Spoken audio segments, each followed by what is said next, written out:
Breaking news. Vijayawada ప్రభుత్వ ఆసుపత్రి superintendent ను మాజీ ఎమ్మెల్యే పేర్ని నాని నోటికొచ్చినట్టు మాట్లాడారంటూ ప్రభుత్వ వైద్యుల సంఘం అధ్యక్షుడు డాక్టర్ జయధీర్ తప్పుపట్టారు. తన వ్యాఖ్యల్ని వెనక్కి తీసుకోవాలని డిమాండ్ చేశారు ఆయన. లేదంటే చట్టపరమైన చర్యలు తీసుకుంటామని హెచ్చరించారు.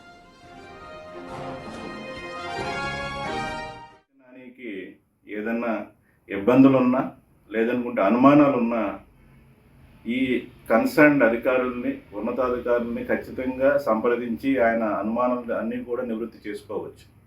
అలా కాకుండా బహిరంగంగా ఒక ప్రెస్ మీట్లా పెట్టి ఒక ఉన్నతాధికారిని ఒక అడిషనల్ డైరెక్టర్ హోదాలో ఉన్న సూపరింటెండెంట్ని అత్యంత నీచంగా మీరు మాట్లాడిన మాటలు మా ఏపీజీడీఏ తరపు నుంచి తీవ్రంగా ఖండిస్తున్నాం.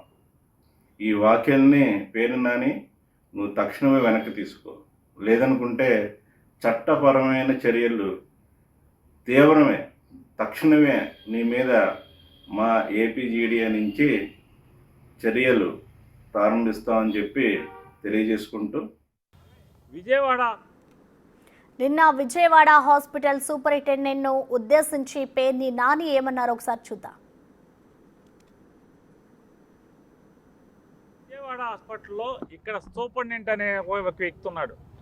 అతను బాగా మత్తు వైద్యం బాగా చేస్తా అంట. మొత్తం హాస్పిటల్ అంతా కూడా మత్తుతో పొడిగబెట్టి ఉంచాడు. ఆ సూపరింటెండెంట్ ఉద్యోగం ఏంటి అంటే హాస్పిటల్ మేనేజ్మెంట్ అంటే లోకేష్కి చెంచాగిరి చేయటం, చంద్రబాబుకి చెంచాగిరి చేయటం,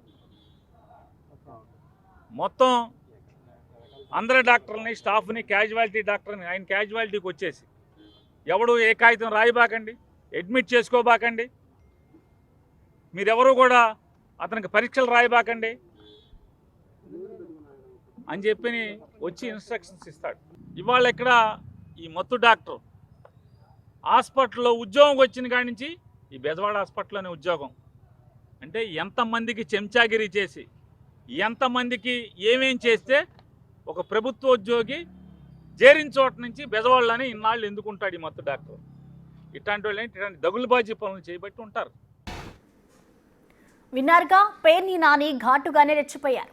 ఇప్పుడు ప్రభుత్వ వైద్యుల సంఘం వంతొచ్చింది. మరి పేర్ని నాని వెనక్కి తగ్గుతారా, తన మాటల్ని ఉపసంహరించుకుంటారా, లేదంటే ప్రభుత్వ వైద్యుల సంఘం ఎలాంటి చర్యలు తీసుకుంటుందనేది ఆసక్తిగా మారింది.